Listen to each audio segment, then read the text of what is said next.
Só há duas formas eficazes de se impedir a ascensão de regimes como o nazismo e o fascismo.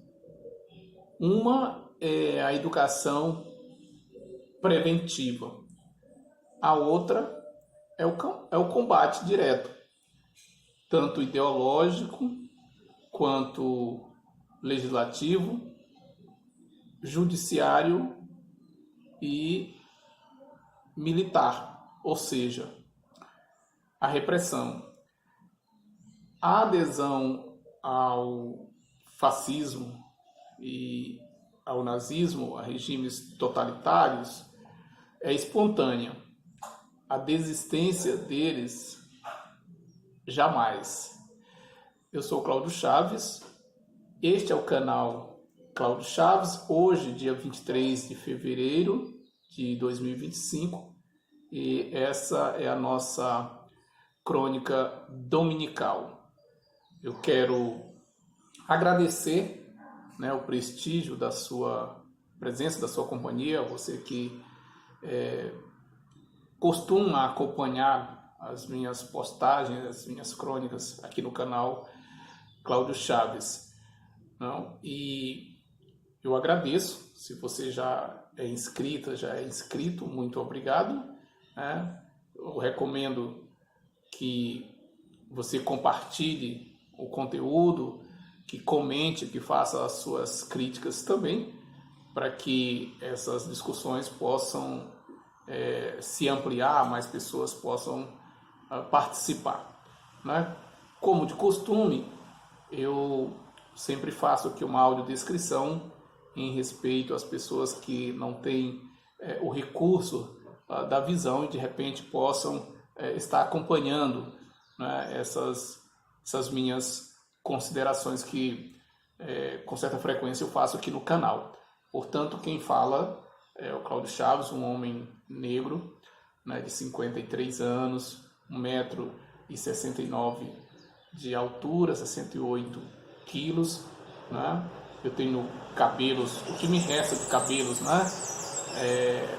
pretos e brancos, cabelos encaracolados, bem curtos, uma calvície na frente, sobrancelhas cheias, o rosto arredondado, o nariz e os lábios volumosos. Eu estou sentado, nesse momento, visto uma camiseta ou uma camisa polo, de malha na cor vermelha, e ao fundo aparece uma parede branca e uma porta de vidro. Então, a crônica de hoje é uma pequena análise sobre os fatos que ocorrem nesse momento no Brasil com o indiciamento, ou a denúncia feita pelo Procurador-Geral da República ao ex-presidente, denúncia contra o ex-presidente da República e mais 33 pessoas, além das mais de 1.000 que já foram denunciadas lá pelo ato do 8 de janeiro de 2023. Lembrando que essa denúncia não é uma denúncia feita por conta dos atos de 8 de janeiro. Aquelas pessoas que foram denunciadas pela invasão dos prédios públicos no 8 de janeiro de 2023 é um processo, é um caso. Tem relação? Tem. Todas as relações possíveis, digamos assim, com essa denúncia atual. Mas é um outro núcleo, é um outro grupo, porque aqueles lá seriam os executores da ação, e esses que foram denunciados agora seriam os mentores, aí vem os financiadores e etc. E tal. Então é uma outra denúncia. Antes de prosseguir com a crônica, porém, eu sempre gosto de fazer algumas ponderações. E a de hoje é que as minhas postagens, os meus comentários não têm como finalidade, digamos assim, dissuadir né, as pessoas que são entusiastas, digamos assim, dessas propostas totalitárias, como nazismo, como fascismo, né, totalitarismo, antidemocráticas, questão de governo militar, etc. Não, eu não tenho essa pretensão por várias razões, né, mas eu gostaria de destacar duas delas. Primeiro, porque eu não me entendo com tanta competência assim, né, para fazer essas pessoas mudarem seus posicionamentos. Segundo, é que, como sempre eu digo, o que essas pessoas estão fazendo é o mesmo que eu, só que numa posição oposta à minha. Né? Eu entendo que não se deve, né, defender, não se deve apoiar, não se deve incentivar esse tipo de proposta, de visão de mundo, de sociedade, né, autocrática, autoritária, baseada em dogmas, que a sociedade, os governos, quanto mais democrático, quanto mais inclusivo, quanto mais diverso, quanto maior for a diversidade, no meu entendimento, melhor. Né? Quanto mais formas diferentes de interpretar o mundo, de explicar a origem do mundo, de explicar a dinâmica da sociedade, né? Para mim, quanto maior a diversidade, melhor. Mas, do mesmo jeito que eu tenho esse meu posicionamento e eu gosto de defender, eu entendo que as outras pessoas que pensam diferente de mim também têm o direito de defender e de lutar por aquilo que acreditam, pelo mundo que elas acreditam. Embora, para mim, né, como eu sempre falo aqui, né, eu entendo que essas ideias elas devem ser não só desestimuladas, mas severamente combatidas quando são ideias, são propostas que pregam esse tipo de sociedade, né, em que tenha que prevalecer apenas um lado, apenas uma visão, apenas uma compreensão, um modelo, né, de comportamento, etc. e tal. Mas, referendo mais uma vez, não tenho a pretensão de dissuadir, né, essas pessoas, nem demonizá-las, etc. e tal. Então vamos lá. Né? Primeiro, é um equívoco, no meu entendimento, usar a expressão de ressurreição, né, do nazismo, do fascismo, agora no século XXI, embora eu entenda que isso seja apenas uma figura de linguagem. Né? Mesmo assim, no meu entendimento, ela deve ser evitada porque passa a ideia de que essas propostas, como nazismo e fascismo, teriam morrido, teriam sido suplantadas, teriam ficado no passado em algum momento. E o que houve, né, no século passado, né, foi uma amortização, vamos dizer assim, né, do nazismo e do fascismo, mas no âmbito institucional. Pessoalmente, essas ideias nunca deixaram de existir. Né? Nunca deixou de haver simpatizantes em todos os lugares do mundo, né, de regimes totalitários. Né? O nazismo e o fascismo são exemplos disso. E as pessoas nunca deixaram de nutrir, né, um fascínio por Hitler, por Mussolini, por outros totalitaristas, né, Stalin, né, Napoleão Bonaparte e tantos outros. Então, não é uma coisa que se possa, digamos assim, exterminar de vez. O que vai manter isso, de certa forma, sob controle é o ambiente favorável. Mas sempre que houver esses ingredientes, esse ambiente favorável, crise política, crise econômica, crise de confiança nas autoridades, etc. e tal, essas ideias elas voltarão, elas ganharão força novamente. Por isso que eu abri a crônica dizendo que as únicas formas eficazes de evitar, né, a ascensão dessas ideias, dessas propostas, é uma educação preventiva e o combate, não tem outra forma. Né? Se não combater espontaneamente, essas pessoas não vão desistir disso daí. Então, recapitulando um pouco o que aconteceu no Brasil principalmente a partir de 2013, é que nós tivemos ali o início de um protesto legítimo por questão de reajuste de passagem, né, no transporte público em São Paulo. Depois se espalhou pelo Brasil como manifestações de combate à corrupção, né, do governo, que era um governo de esquerda, era o presidente Dilma Rousseff, né? Depois esse governo saiu, ela foi cassado o mandato dela, né? Mas aí as manifestações continuaram, né, contra a ideologia de gênero, contra a doutrinação comunista e etc. e tal. Então, contra o PT, né, pelo fim do PT, etc. e tal. O PT sai do governo, né, assume um governo de extrema direita e agora as manifestações já não são mais contra a corrupção, não é mais contra reajuste de preço de passagem, né, passa a ser agora contra o comunismo, né? E comunista agora não é mais só o PT, né? O comunismo agora todos os partidos de centro, todos os partidos de direita, né?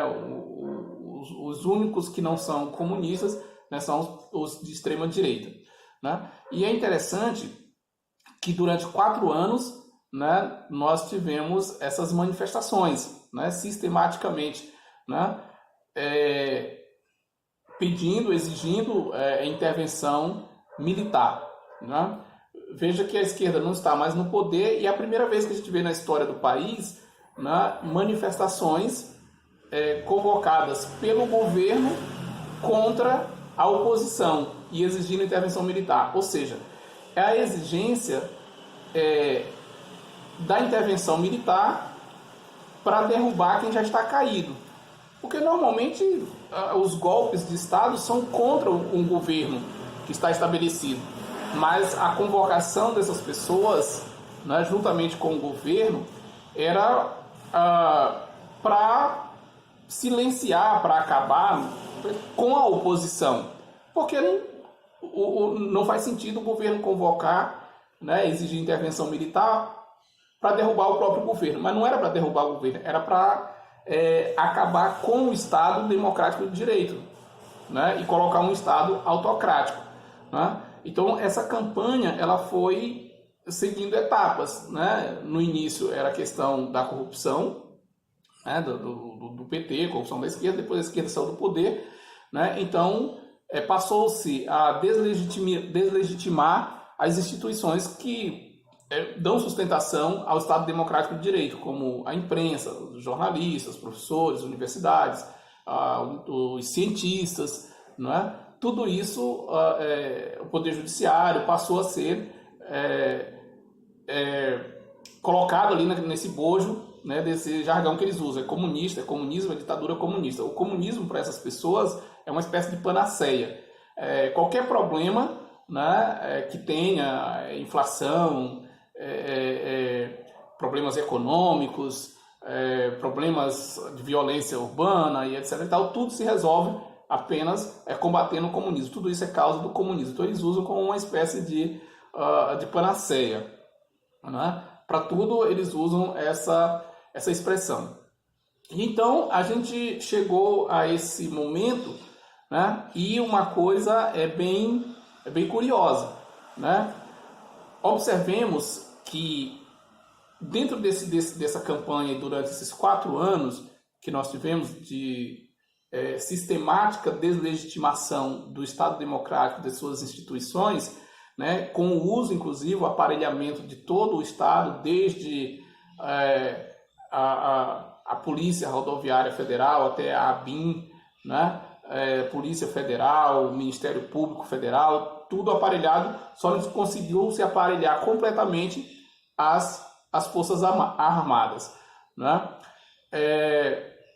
Então, durante todo esse período houve toda essa campanha. E agora, depois das denúncias, das investigações e finalmente a denúncia do Ministério Público, observemos uma coisa bem curiosa.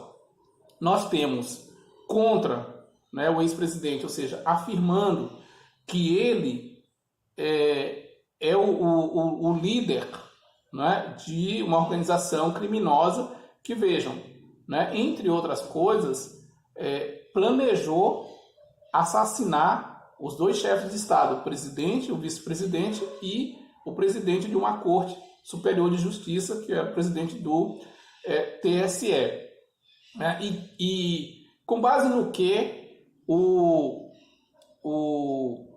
Ministério Público apresenta essa denúncia, né? E o classifica nessa condição. Lembrando que esse tipo de crime, de tentativa de crime, nem organizações criminosas como o PCC e o PV e o CV, perdão, né, o Comando Vermelho, né, PCC e CV, nunca tentaram, nunca ousaram tanto, né, executar o presidente da República. Então, daí se vê o nível, né, da gravidade da coisa, não é?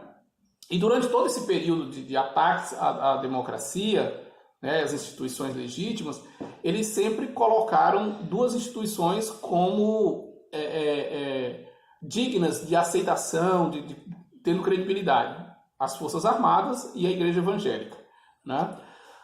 No entanto, a principal base para as denúncias do Ministério Público é o depoimento dos militares das Forças Armadas. Né? No centro, né, da crise, no pivô da crise que gera a denúncia, é ninguém menos que um tenente-coronel, né, um doutor, né, uma pessoa que o próprio presidente sempre reputou como uma pessoa de reputação ilibada, né, uma pessoa da extrema confiança dele, né, sobre a qual nunca pesou nenhuma conduta, né, que o desabonasse. Né, uma pessoa que tinha um respeito dos militares, tanto que estava, né, em vias de ser promovido. O tenente-coronel Mauro Cid, que era o assessor direto, né, do presidente da República. Então, a principal peça aí é o depoimento dele. Né? Então, o depoimento dele, que é militar, né, que é um oficial das Forças Armadas, aponta, né, confirma, diz que o presidente liderou essa organização criminosa que intentava, entre outras coisas, assassinar, né, essas pessoas. Afora isso, tem os documentos apreendidos pela Polícia Federal. Tem imagens, tem áudios, tem textos, né, provas produzidas pelos próprios participantes da trama. Né? E, por fim, tem o depoimento de dois oficiais do mais alto oficialato, dois comandantes das Forças Armadas, o comandante do Exército e o comandante da Força Aérea, né? Ficando fora apenas o comandante da Marinha. Então, vejam, quem está afirmando que ele comandou essa organização, esse presidente, não são os comunistas do PT, não é a Rede Globo, né?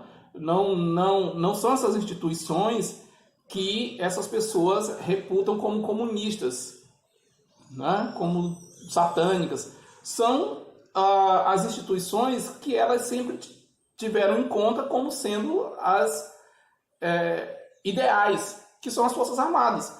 Então, as principais acusações, as principais vozes acusadoras vêm exatamente das Forças Armadas contra o ex-presidente. Né?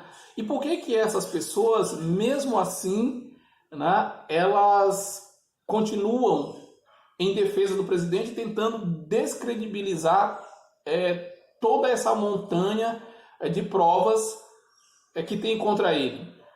Por uma razão muito simples, porque elas nunca tiveram enganadas. Né? As propostas do presidente sempre foram as propostas que essas pessoas gostariam que acontecesse. Né? Lembram que ele falou que as minorias ou se adequam à maioria ou desapareçam? Então é isso que essas pessoas querem. Uma sociedade onde só tenha uma visão de mundo, só tem uma compreensão.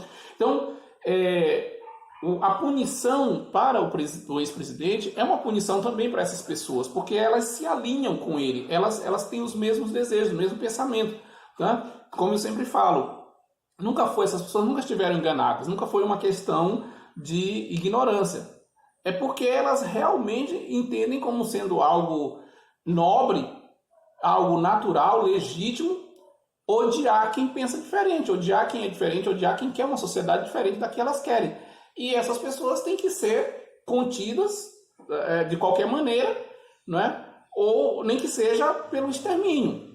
Né? Então, se isso viesse a se concretizar, eu não tenho a menor dúvida. Elas sentiriam prazer, sim, em exterminar as outras pessoas, independentemente de serem parentes, amigos da mesma igreja, da família. Elas não estavam nem aí, porque elas estão convencidas de que isso é o melhor, como eu estou convencido de que não, o melhor é tolerar todo mundo, com todas as diferenças, com todos os pensamentos divergentes, contrários. Isso que é bom, no meu entendimento, mas para elas não. Para elas, bom é uma sociedade onde todos são obrigados a ter a mesma visão, a ter apenas uma visão de família, apenas uma visão de religião, apenas uma visão de cultura, apenas uma visão de política, tem que ter tudo único, apenas uma etnia.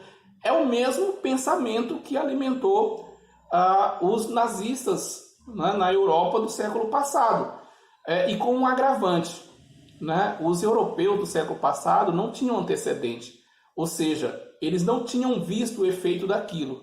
Nós vimos, nós sabemos pela história. Mesmo assim, isso não comove essas pessoas. Então é isso, né? É ilusão, né? É ingenuidade achar que elas vão recuar, que elas vão desistir, que há uma outra forma de evitar, né, a ascensão desse tipo de ideologia. Não tem como, porque não é uma coisa que elas fazem enganadas ou são obrigadas, elas fazem espontaneamente. Né? Então, essa é a crônica de hoje, e como eu sempre costumo dizer aqui, você, né, deve curtir ou descurtir, mas não deixe de discutir. Faça aí o seu comentário.